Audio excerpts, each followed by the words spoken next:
ಶ್ರೀ ಗುರುಗಣಪತಿಭ್ಯಾಂ ನಮಃ. ಶ್ರೀ ಶಾರದಾಂಬಾಯೇ ನಮಃ. ಎಲ್ಲ ನನ್ನ ಆತ್ಮೀಯ ವೀಕ್ಷಕ ಬಂಧುಗಳಿಗೆ ನಮಸ್ಕಾರ. ವೀಕ್ಷಕರೇ, ಶ್ರೀ ಪರಾಭವ ನಾಮ ಸಂವತ್ಸರ, ದಕ್ಷಿಣಾಯನ, ಗ್ರೀಷ್ಮ ಋತು, ಆಷಾಢ ಮಾಸ ಹಾಗೂ ವರ್ಷ ಋತು ಶ್ರಾವಣ ಮಾಸ, ಆಗಸ್ಟ್ ತಿಂಗಳ ಮಾಸ ಭವಿಷ್ಯಗಳನ್ನು ತಿಳ್ಕೊಳ್ಳೋಣ. ಆಗಸ್ಟ್ ತಿಂಗಳಲ್ಲಿ ಬದಲಾಗುವ ಗ್ರಹಗಳು ಅಂತ ಹೇಳಿದರೆ, 1ನೇ ತಾರೀಕು ಶುಕ್ರ ಕನ್ಯಾ ರಾಶಿಯನ್ನು ಪ್ರವೇಶ ಮಾಡ್ತಾನೆ. 2ನೇ ತಾರೀಕು ಕುಜ ಮಿಥುನ ರಾಶಿಯನ್ನು ಪ್ರವೇಶ ಮಾಡ್ತಾನೆ. 5ನೇ ತಾರೀಕು ಬುಧ ಕರ್ಕಾಟಕ ರಾಶಿಯನ್ನು ಪ್ರವೇಶ ಮಾಡ್ತಾನೆ. 17ನೇ ತಾರೀಕು ಸೂರ್ಯ ಸಿಂಹ ರಾಶಿಯನ್ನು ಪ್ರವೇಶ ಮಾಡ್ತಾನೆ. 22ನೇ ತಾರೀಕು ಬುಧ ಮತ್ತೊಮ್ಮೆ ಕರ್ಕಾಟಕ ರಾಶಿಯಿಂದ ಸಿಂಹ ರಾಶಿಯನ್ನು ಪ್ರವೇಶ ಮಾಡ್ತಾನೆ. ಇದಿಷ್ಟು ಆಗಸ್ಟ್ ತಿಂಗಳಲ್ಲಿ ಬದಲಾಗುವಂತಹ ಗ್ರಹಗಳು. ಇನ್ನು ಆಗಸ್ಟ್ 12ನೇ ತಾರೀಕಿನ ತನಕ ಆಷಾಢ ಮಾಸ ನಡೀತಾ ಇರುತ್ತೆ. 13ರಿಂದ ಶ್ರಾವಣ ಮಾಸ ಪ್ರಾರಂಭ ಆಗುತ್ತೆ. ಆಗಸ್ಟ್ 12ನೇ ತಾರೀಕು ಅಮಾವಾಸ್ಯೆಯ ದಿನ ಕೇತುಗ್ರಸ್ತ ಸೂರ್ಯಗ್ರಹಣ ಅನ್ನುವಂಥದ್ದು ಸಂಭವಿಸುತ್ತೆ. ಭಾರತಕ್ಕೆ ಗೋಚರ ಇಲ್ಲದ ಕಾರಣ ಗ್ರಹಣ ಆಚರಣೆ ಇರೋದಿಲ್ಲ. ಇನ್ನು ಶ್ರಾವಣ ಮಾಸದಲ್ಲಿ ಬರುವಂತಹ ವಿಶೇಷ ಹಬ್ಬಗಳು ಅಂತ ಹೇಳಿದರೆ, 17ನೇ ತಾರೀಕು ನಾಗರ ಪಂಚಮಿ, ನಾಗದೇವತೆಯ ಆರಾಧನೆ ಮಾಡುವಂತಹ ಪರ್ವಕಾಲ. ಎಲ್ಲರ ಜಾತಕದಲ್ಲಿಯೂ ಕೂಡ ಒಂದು ಸ್ವಲ್ಪ ಪ್ರಮಾಣದ ಸರ್ಪದೋಷಗಳು ಇದ್ದೇ ಇರುತ್ತೆ. ಪೂರ್ಣ ಅದು ಇಲ್ಲದಿರುವಂತಹ ಜಾತಕಗಳು ಇರೋದಿಲ್ಲ. ಹಾಗಾಗಿ ವರ್ಷಕ್ಕೊಮ್ಮೆ ಸಿಗುವಂತಹ ಇಂತಹ ಪರ್ವಕಾಲಗಳಲ್ಲಿ ಆ ದೇವತೆಯ ಆರಾಧನೆ ಮಾಡಿದರೆ ಆ ದೋಷಗಳನ್ನು ಪರಿಹಾರ ಮಾಡಿಕೊಳ್ಳೋದಕ್ಕೆ, ಅಥವಾ ವರ್ಷ ಪೂರ್ತಿ ಆ ದೋಷಗಳ ಪ್ರಮಾಣವನ್ನು ಕಡಿಮೆ ಮಾಡೋದಕ್ಕೆ ಇಂತಹ ಪರ್ವಕಾಲಗಳು ಬಂದಾಗ ದೇವತಾರಾಧನೆಯಿಂದ ದೈವ ಕೃಪೆಗೆ ಪಾತ್ರರಾಗೋದಕ್ಕೆ ಸಾಧ್ಯ ಆಗುತ್ತೆ. ಇನ್ನು ಶ್ರಾವಣ ಮಾಸದಲ್ಲಿ 21ನೇ ತಾರೀಕು ವರಮಹಾಲಕ್ಷ್ಮಿ ವ್ರತಾಚರಣೆ ಮಾಡುವಂತಹ ದಿನ. ಲಕ್ಷ್ಮಿಯ ಒಂದು ಕೃಪೆ ಮತ್ತು ಅನುಗ್ರಹ ಎಲ್ಲರಿಗೂ ಕೂಡ ಅತ್ಯಂತ ಅವಶ್ಯಕವಾಗಿರುವಂಥದ್ದು. ಆ ಅಮ್ಮನವರ ಆರಾಧನೆ ಮಾಡಿ, ವ್ರತಾಚರಣೆಯನ್ನು ಮಾಡಿ ದೈವ ಕೃಪೆಗೆ ಪಾತ್ರರಾಗಿ ಅಂತ ಹೇಳ್ತಾ, ಆಗಸ್ಟ್ 25ನೇ ತಾರೀಕು ಅಂಗಾರಕ ಜಯಂತಿ. ಕುಜದೋಷ ಅನ್ನುವಂಥದ್ದು ಇವತ್ತಿನ ಕಾಲದಲ್ಲಿ ರಕ್ತಕಾರಕನಾದಂತಹ ಕುಜ ದೋಷಪೂರಿತನಾಗಿದ್ದಾಗ ರಕ್ತದೋಷಗಳು ಅಂದರೆ ಮಧುಮೇಹ, ರಕ್ತದೊತ್ತಡ, ಈ ಥರದ ಸರ್ವೇ ಸಾಮಾನ್ಯವಾದ ಆರೋಗ್ಯದ ಸಮಸ್ಯೆಗಳನ್ನು ಎಲ್ಲರಲ್ಲಿಯೂ ಕೂಡ ನೋಡ್ತಾ ಇದ್ದೇವೆ. ಸೊ ಇದು ಕುಜದೋಷದಿಂದ ಉಂಟಾಗುವಂಥದ್ದು. ಅದೇ ರೀತಿಯಲ್ಲಿ ಅಂಗನೆಯರಿಗೆ ಅಂಗಾರಕನ ದೋಷ, ಸ್ತ್ರೀಯರಿಗೆ ಕುಜದೋಷ ಅನ್ನುವಂಥದ್ದು ಆರೋಗ್ಯ ಮತ್ತು ದಾಂಪತ್ಯ ಜೀವನಗಳಿಗೆ ನೇರವಾಗಿ ಸಂಬಂಧಪಡುವಂಥದ್ದಿರುತ್ತೆ. ಸೊ ಕುಜದೋಷಗಳಿಲ್ಲದಿರುವಂತಹ ಜಾತಕಗಳು ಬಹಳ ಕಡಿಮೆ ಇರುತ್ತೆ. ಇವತ್ತಿನ ಕಲಿಯುಗದಲ್ಲಿ ಹೆಚ್ಚಿನ ಸಮಸ್ಯೆಗಳನ್ನು ಕೊಡ್ತಾ ಇರುವಂಥದ್ದು ಕುಜ ಮತ್ತು ಶನಿ. ಅವರಿಗೆ ಒಂದು ವಿಶೇಷವಾದಂತಹ ಸೇವೆ ಮಾಡುವಂತಹ ಒಂದು ಪರ್ವಕಾಲ ಅಂಗಾರಕ ಜಯಂತಿಯ ದಿವಸ ಕುಜನಿಗೆ ಅರ್ಚನೆ, ತೊಗರಿಬೇಳೆ ದಾನ ಕೊಡುವಂಥದ್ದು, ಇದೆಲ್ಲದೂ ಕೂಡ ಆ ದೋಷಗಳ ಪ್ರಮಾಣವನ್ನು ಕಡಿಮೆ ಮಾಡಿಕೊಳ್ಳೋದಕ್ಕೆ ಹಾಗೂ ಕುಜನ ಒಂದು ಅನುಗ್ರಹವನ್ನು ಪಡೆಯೋದಕ್ಕೆ ತುಂಬ ಉತ್ತಮವಾದಂತಹ ಸಮಯ ಆಗಿರುತ್ತೆ ವೀಕ್ಷಕರೇ. ಇನ್ನು 26ನೇ ತಾರೀಕು ಋಗ್ವೇದಿಗಳ ಉಪಕರ್ಮ ಮಾಡಿಕೊಳ್ಳುವಂತಹ ಸಮಯ. 27ನೇ ತಾರೀಕು ಯಜುರ್ ಉಪಕರ್ಮ. ಇದೆಲ್ಲ ಶ್ರಾವಣ ಮಾಸದಲ್ಲಿ ಬರುವಂತಹ ವಿಶೇಷವಾದಂತಹ ದಿನಗಳು. ದೇವತಾರಾಧನೆ ಮಾಡೋದರ ಜೊತೆಗೆ ದೈವ ಕೃಪೆಗೆ ಪಾತ್ರರಾಗಿ ಅಂತ ಹೇಳ್ತಾ, ಈ ಆಗಸ್ಟ್ ತಿಂಗಳಲ್ಲಿ ಬದಲಾಗುವಂತಹ ಈ ಎಲ್ಲ ಗ್ರಹಗಳಿಂದ ವೃಶ್ಚಿಕ ರಾಶಿಯವರ ಮಾಸ ಭವಿಷ್ಯ ಹೇಗಿರುತ್ತೆ ಅಂತ ನೋಡೋಣ. ವೃಶ್ಚಿಕ ರಾಶಿಯವರಿಗೆ ಗುರುಬಲ ಅನ್ನೋದು ತುಂಬ ಉತ್ತಮ ಸ್ಥಾನದಲ್ಲಿದೆ. ಸಾಮಾನ್ಯವಾಗಿ ನಿಮಗೆ ಅತ್ಯಂತ ಅವಶ್ಯಕವಾಗಿ ಬೇಕಾಗಿರುವಂಥದ್ದು ಗುರುವಿನ ಅನುಗ್ರಹ. ಆಲ್ಮೋಸ್ಟ್ ಇನ್ನೊಂದು 2-3 ವರ್ಷಗಳ ಕಾಲ ಗುರು ಕೃಪೆ ಅನ್ನೋದು ವೃಶ್ಚಿಕ ರಾಶಿಯವರಿಗೆ ತುಂಬ ಉತ್ತಮ ಸ್ಥಿತಿಯಲ್ಲಿರುತ್ತೆ. ಖಂಡಿತ ಇದರ ಅನುಕೂಲಗಳನ್ನು ಪಡ್ಕೋತೀರ. ಈ ಎಲ್ಲ ಅನುಕೂಲದ ನಡುವೆಯೂ ಕೂಡ ಪಂಚಮದಲ್ಲಿರುವಂತಹ ಶನಿ ಮಹಾತ್ಮ, ಅಂದರೆ ಪೂರ್ವಪರ ಪುಣ್ಯಸ್ಥಾನದಲ್ಲಿ ಪಾಪಗ್ರಹಗಳಿದ್ದರೆ ಅರಿಷ್ಟ ಅಂತ ಹೇಳಿದ್ದಾರೆ. ಹಾಗಾಗಿ ಯಾವುದೋ ಒಂದು ಮೂಲದಿಂದ ಟೆನ್ಷನ್ ಅನ್ನೋದನ್ನು ಶನಿ ಕೊಡ್ತಾನೆ ಇರ್ತಾನೆ. ನರ್ವಸ್ ಸಿಸ್ಟಮ್ ಮೇಲೆ ತುಂಬ ಪ್ರೆಷರ್ ಆಗ್ತಾನೆ ಅಂತ ಹೇಳ್ಬೋದು. ಮಕ್ಕಳ ವಿದ್ಯಾಭ್ಯಾಸ ಆಗಿರ್ಬೋದು, ಮಕ್ಕಳ ಆರೋಗ್ಯ ಆಗಿರ್ಬೋದು, ಅಥವಾ ವಿವಾಹ ಇಂತಹ ಶುಭ ಕಾರ್ಯಗಳ ವಿಚಾರ ಆಗಿರ್ಬೋದು, ಅಥವಾ ಉದ್ಯೋಗದಲ್ಲಿ ಸಣ್ಣ ಪುಟ್ಟ ಕಿರಿಕಿರಿಗಳು, ಈ ರೀತಿಯಾಗಿ 5th ಹೌಸಲ್ಲಿ ಶನಿ ಸಂಚಾರ ಆಗುವಾಗ ವಿವಾಹ ಮತ್ತು ಸಂತಾನ ಇದೆರಡನ್ನೂ ಶನಿ ವಿಳಂಬ ಮಾಡ್ತಾನೆ.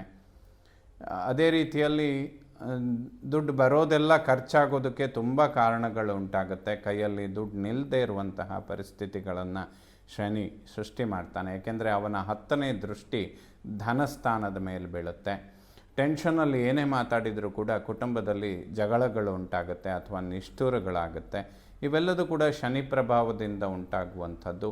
ಒಡ ಹುಟ್ಟುಗಳ ನಡುವೆ ಸಾಮರಸ್ಯ, ಬಾಂಧವ್ಯ ಇದೆಲ್ಲ ಕಡಿಮೆ ಆಗುತ್ತೆ. ಏಕೆಂದರೆ 3ನೇ ಮನೆಯ ಅಧಿಪತಿಯಾದ ಶನಿ 5ನೇ ಮನೆಯಲ್ಲಿದ್ದರೆ ಸೋದರರ ನಡುವೆ ಬಾಂಧವ್ಯಗಳು ಹಾಳಾಗೋದಕ್ಕೆ ತುಂಬ ಕಾರಣ ಆಗುತ್ತೆ. ಸೊ ಇದೆಲ್ಲ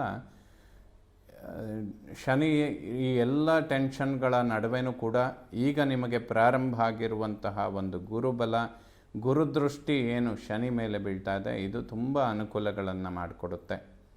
ಬಹಳ ಸಮಯದಿಂದ ಕಾಯ್ತಾ ಇರುವ ಒಳ್ಳೆ ವಿಚಾರಗಳು ನಡೆಯೋದಕ್ಕೆ ಈಗ ಒಂದು ಉತ್ತಮವಾದಂತಹ ಸಮಯ ವೃಶ್ಚಿಕ ರಾಶಿಯವರು. ಹಾಗಾಗಿ ನಾನು ಮುಖ್ಯವಾಗಿ ವಿವರಿಸಿದಂತಹ ವಿವಾಹ, ಸಂತಾನ, ಉದ್ಯೋಗದ ಪರಿವರ್ತನೆ ಅಥವಾ ಧನವ್ಯಯ ಆಗುವಂಥದ್ದು, ಈ 1-4 ವಿಚಾರಗಳಿಗೆ ಶನಿ ನೇರವಾಗಿ ಸಂಬಂಧಪಟ್ಟಿರ್ತಾನೆ. ಇದನ್ನು ಅವಾಯ್ಡ್ ಮಾಡಿಕೊಳ್ಳೋದಕ್ಕೆ ಕೆಲವೊಂದಷ್ಟು ಪರಿಹಾರಗಳನ್ನು ವೃಶ್ಚಿಕ ರಾಶಿಯವರು ಮಾಡಿಕೊಳ್ಳೋದು ಖಂಡಿತ ಒಳ್ಳೆಯದು. ಸೊ ಈ ಆಗಸ್ಟ್ ತಿಂಗಳಲ್ಲಿ ಕುಜ ಅಷ್ಟಮದಲ್ಲಿ ಸಂಚಾರ ಮಾಡ್ತಾ ಇರ್ತಾನೆ. ಆರೋಗ್ಯದ ಬಗ್ಗೆ ಗಮನ ಕೊಡಿ.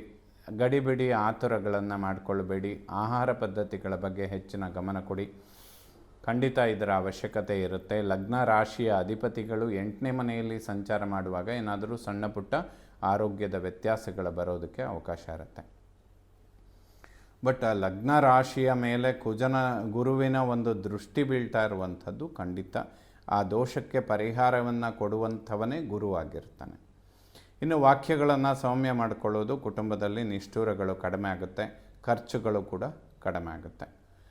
ಇನ್ನು ಯಾವುದಾದ್ರೂ ಲೋನ್ಗಳನ್ನು ಎಕ್ಸ್ಪೆಕ್ಟ್ ಮಾಡ್ತಾ ಇದ್ದರೆ ಖಂಡಿತವಾಗ್ಲೂ ಸಿಗೋದಕ್ಕೆ ಇದು ತುಂಬ ಒಳ್ಳೆಯ ಸಮಯ. ಅಥವಾ ಲೋನ್ಗಳನ್ನು ಕ್ಲಿಯರ್ ಮಾಡ್ಕೊಳ್ಳೋದಕ್ಕೂ ಕೂಡ ತುಂಬ ಒಳ್ಳೆಯ ಸಮಯ ಇದು.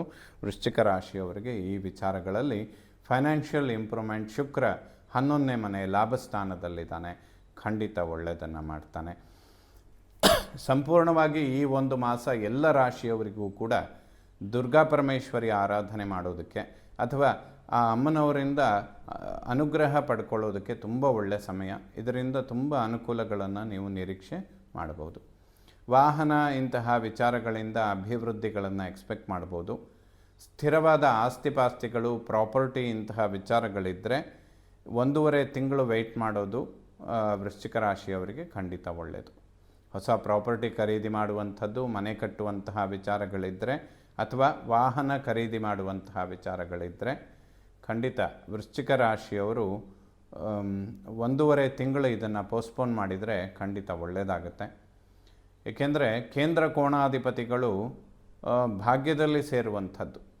ಕುಜ ಕರ್ಕಾಟಕದಲ್ಲಿ ನೀಚನಾದರೂ ಕೂಡ ಗುರು ಉಚ್ಚನಾಗಿ ಅಲ್ಲೊಂದು ನೀಚಭಂಗ ರಾಜಯೋಗ ಅನ್ನುವಂಥದ್ದು ವೃಶ್ಚಿಕ ರಾಶಿಯವರಿಗೆ ಸೃಷ್ಟಿಯಾಗುತ್ತೆ. ಅದು ಸೃಷ್ಟಿಯಾಗೋದಕ್ಕೆ ಇನ್ನು 1.5 ತಿಂಗಳು ತೆಗೆದುಕೊಳ್ತಾನೆ. ಹಾಗಾಗಿ ಭೂಮಿ, ಪ್ರಾಪರ್ಟಿ, ವಾಹನ, ಮನೆ ಕಟ್ಟುವಂಥದ್ದನ್ನೆಲ್ಲ ಇನ್ನು 1.5 ತಿಂಗಳ ನಂತರ ಮಾಡಿದರೆ ವೃಶ್ಚಿಕ ರಾಶಿಯವರಿಗೆ ತುಂಬ ಒಳ್ಳೆಯದಾಗುತ್ತೆ. ಮಕ್ಕಳ ಆರೋಗ್ಯದ ಬಗ್ಗೆ ಗಮನ ಕೊಡುವಂಥದ್ದು ಸೂಕ್ತ. ವಿದ್ಯಾಭ್ಯಾಸ ಖಂಡಿತ ಅನುಕೂಲಕ್ಕೆ ಬರುತ್ತೆ. ಆರೋಗ್ಯದ ಬಗ್ಗೆ ಗಮನ ಕೊಡಿ. ಸಂತಾನದ ಅಂಚಿನಲ್ಲಿರುವಂಥವರು ಈಶ್ವರ ಮತ್ತು ಆಂಜನೇಯನ ಸ್ತೋತ್ರಗಳನ್ನು ಓದಿದರೆ ತುಂಬ ಒಳ್ಳೆಯದಾಗುತ್ತೆ. ಇಲ್ಲದೇ ಇದ್ದರೆ ವಿವಾಹ ಮತ್ತು ಸಂತಾನ ಇದೆರಡು ವಿಳಂಬ ಆಗೋದಕ್ಕೆ ಶನಿ ತುಂಬ ಕಾರಣನಾಗ್ತಾನೆ. ಯಾವುದೇ ಶತ್ರುಬಾಧೆಗಳಿರೋದಿಲ್ಲ. ಸ್ನೇಹಿತರು ಒಬ್ಬರಿಂದ ಒಬ್ಬರಿಗೆ ಅನುಕೂಲಗಳನ್ನು ಖಂಡಿತ ಎಕ್ಸ್ಪೆಕ್ಟ್ ಮಾಡ್ಬೋದು. ಸಪ್ತಮಾಧಿಪತಿ ಶುಕ್ರ ಏಕಾದಶ ಲಾಭಸ್ಥಾನದಲ್ಲಿ ನೀಚನಾಗಿ ಕುಜ ಅವನನ್ನು ನೋಡುವಂಥದ್ದು. ದಾಂಪತ್ಯ ಜೀವನದಲ್ಲಿ ಸಾಮರಸ್ಯ ಮತ್ತು ಆರೋಗ್ಯದಲ್ಲಿ ಸ್ವಲ್ಪ ವ್ಯತ್ಯಾಸಗಳಾಗುತ್ತೆ. ಅದರಲ್ಲೂ ಕೂಡ ಗಂಡನಿಗೆ ವೃಶ್ಚಿಕ ರಾಶಿಯಾಗಿದ್ದರೆ ಹೆಂಡತಿಗೆ ಆರೋಗ್ಯದ ಸಮಸ್ಯೆಗಳು ಬರೋದಕ್ಕೆ ಕಾರಣ ಆಗುತ್ತೆ. ಗರ್ಭಕೋಶಕ್ಕೆ ಸಂಬಂಧಪಟ್ಟಂತಹ ಆರೋಗ್ಯದ ವಿಚಾರಗಳಲ್ಲಿ ಸಮಸ್ಯೆಗಳು ಉಂಟಾಗುತ್ತೆ. ಇದಕ್ಕೆ ದುರ್ಗಾ ಪರಮೇಶ್ವರಿಯ ಸ್ತೋತ್ರಗಳನ್ನು ಓದಿ ದುರ್ಗಾ ಪರಮೇಶ್ವರಿಯ ದರ್ಶನ ಮಾಡಿದರೆ ಖಂಡಿತ ಅನುಕೂಲಗಳನ್ನು ಕಾಣ್ತೀರ. ಅಷ್ಟಮದಲ್ಲಿರುವ ಕುಜ ಧನಸ್ಥಾನವನ್ನು ನೋಡಿ ಶನಿ ಕೂಡ ಧನಸ್ಥಾನದ ಮೇಲೆ ಶನಿ ದೃಷ್ಟಿ ಬೀಳುತ್ತೆ. ವಾಕ್ಯಗಳನ್ನು ಸೌಮ್ಯ ಮಾಡಿಕೊಳ್ಳಿ, ಖರ್ಚುಗಳನ್ನು ಕಡಿಮೆ ಮಾಡಿಕೊಳ್ಳಿ. ಈ 1.5 ತಿಂಗಳು ಇದರ ಅವಶ್ಯಕತೆ ವೃಶ್ಚಿಕ ರಾಶಿಯವರಿಗೆ ತುಂಬ ಇರುತ್ತೆ. ಭಾಗ್ಯದಲ್ಲಿ ರವಿ, ಬುಧ ಮತ್ತು ಗುರುವಿನ ಸಂಚಾರ ಒಳ್ಳೆ ಹೆಸರು, ಕೀರ್ತಿ, ಸ್ಥಾನಮಾನ, ಪ್ರತಿಷ್ಠೆ, ಸನ್ಮಾನ, ಉದ್ಯೋಗದಲ್ಲಿ ಅಭಿವೃದ್ಧಿ ಇದೆಲ್ಲದನ್ನು ಕೂಡ ವೃಶ್ಚಿಕ ರಾಶಿಯವರು ಖಂಡಿತ ನಿರೀಕ್ಷೆ ಮಾಡಬಹುದು. ವಿವಾಹದ ಅಂಚಿನಲ್ಲಿರುವಂಥವರಿಗೆ ಅಕ್ಟೋಬರ್ ತನಕ ಗುರುಬಲ ಇರುತ್ತೆ. ಬಟ್ ಶನಿ ಅದನ್ನು ತುಂಬ ವಿಳಂಬ ಮಾಡುವ ಪ್ರಯತ್ನ ಮಾಡ್ತಾನೆ. ಟೆನ್ಷನ್ಗಳನ್ನು ಕಡಿಮೆ ಮಾಡಿಕೊಳ್ಳಿ. ಈಶ್ವರ ಮತ್ತು ಆಂಜನೇಯನ ಆರಾಧನೆ ಮಾಡಿ, ಗುರುಗಳ ದರ್ಶನ ಮಾಡಿ, ಗುರುಗಳಿಗೆ ಸಂಬಂಧಪಡುವಂತಹ ಸ್ತೋತ್ರಗಳನ್ನು ಓದಿದರೆ ಖಂಡಿತ ಅನುಕೂಲ ಆಗುತ್ತೆ. ಪಿತ್ರಾರ್ಜಿತ ಆಸ್ತಿಪಾಸ್ತಿಗಳನ್ನು ಅಭಿವೃದ್ಧಿ ಮಾಡಿಕೊಳ್ಳೋದಕ್ಕೆ ಖಂಡಿತ ಸಾಧ್ಯ ಆಗುತ್ತೆ ವೃಶ್ಚಿಕ ರಾಶಿಯವರಿಗೆ.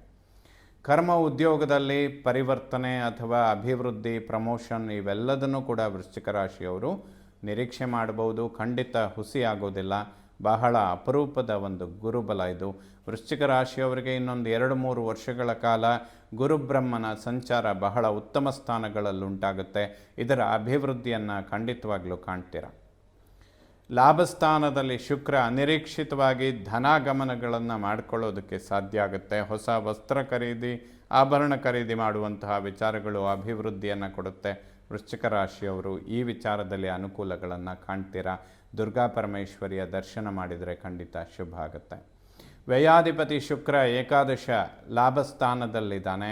ಧನವ್ಯಯ ಆಗುವಂಥದ್ದಿದ್ದರೂ ಕೂಡ ಏನಾದರೂ ಶುಭ ಕಾರ್ಯಗಳಿಗೆ ಅಥವಾ ದೇವತಾ ಕಾರ್ಯಗಳಿಗೆ ಧನವ್ಯಯ ಆಗುವಂಥದ್ದು ಖಂಡಿತ ಶುಭ ಆಗುತ್ತೆ. ಸೊ ಈ ಮಾಸಗಳಲ್ಲಿ ಮುಂದಿನ ದಿನಗಳಲ್ಲಿ ಬರುವಂತಹ ಸಮಯ ಏನಿದೆ, ಕುಜ ಕರ್ಕಾಟಕ ರಾಶಿಯನ್ನು ಪ್ರವೇಶ ಮಾಡಿದಾಗ ಉಚ್ಚ ಗುರುಬ್ರಹ್ಮನ ಜೊತೆ ಕುಜನ ಸಂಚಾರ ಆಗುತ್ತೆ.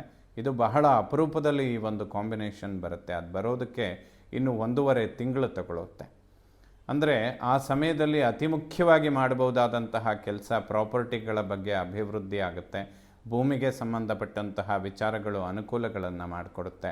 ಹೊಸ ವಾಹನ ಖರೀದಿ ಮಾಡುವಂಥದ್ದು, ಮನೆ ಕಟ್ಟುವಂತಹ ವಿಚಾರಗಳಿದ್ದರೆ ಇವೆಲ್ಲದನ್ನು ಕೂಡ ಕಂಟಿನ್ಯೂ ಮಾಡ್ಬೋದು. ತುಂಬ ಈಸಿಯಾಗಿ ಅದು ಮೂವ್ ಆಗುತ್ತೆ. ಡೆಫಿನೆಟಾಗಿ ಅದು ಗುರಿ ಮುಟ್ಟುತ್ತೆ ಖಂಡಿತ. ಈ ವಿಚಾರಗಳಿಗಾಗಿ ವೃಶ್ಚಿಕ ರಾಶಿಯವರು 1-1.5 ತಿಂಗಳು ಪೋಸ್ಟ್ಪೋನ್ ಮಾಡಿದರೆ ಖಂಡಿತ ಒಳ್ಳೆಯದಾಗುತ್ತೆ. ಶುಕ್ರ ಲಾಭದಲ್ಲಿದ್ದಾನೆ. ಶನಿ ಒಬ್ಬನೇ ಅವನು ಪಂಚಮದಲ್ಲಿ ಸಂಚಾರ ಮಾಡ್ತಾ ಇರುವಂಥದ್ದು. ಇದರ ನೇರ ಪ್ರಭಾವ ಸಂತಾನ ಮತ್ತು ವಿವಾಹಕ್ಕೆ ಸಂಬಂಧಪಟ್ಟಿರುತ್ತೆ. ಮಕ್ಕಳ ಆರೋಗ್ಯದ ಬಗ್ಗೆ ಸಂಬಂಧಪಟ್ಟಿರುತ್ತೆ. ಇದಕ್ಕಾಗಿ ಈಶ್ವರ ಮತ್ತು ಆಂಜನೇಯನ ಆರಾಧನೆ ಮಾಡುವಂಥದ್ದು ಖಂಡಿತ ಶುಭ ಆಗುತ್ತೆ. ಸೊ ಎಲ್ಲ ನವಗ್ರಹಗಳು ಕೂಡ ವೃಶ್ಚಿಕ ರಾಶಿಯವರಿಗೆ ಆಗಸ್ಟ್ ತಿಂಗಳಲ್ಲಿ ಶುಭ ಫಲಗಳನ್ನೇ ಕೊಡಲಿ. ಶ್ರೀ ಶಾರದಾ ಪರಮೇಶ್ವರಿಯ ಸಂಪೂರ್ಣ ಅನುಗ್ರಹ ಎಲ್ಲ ನನ್ನ ವೀಕ್ಷಕ ಬಂಧುಗಳ ಮೇಲಿರಲಿ. ಶುಭವಾಗಲಿ ವೀಕ್ಷಕರು.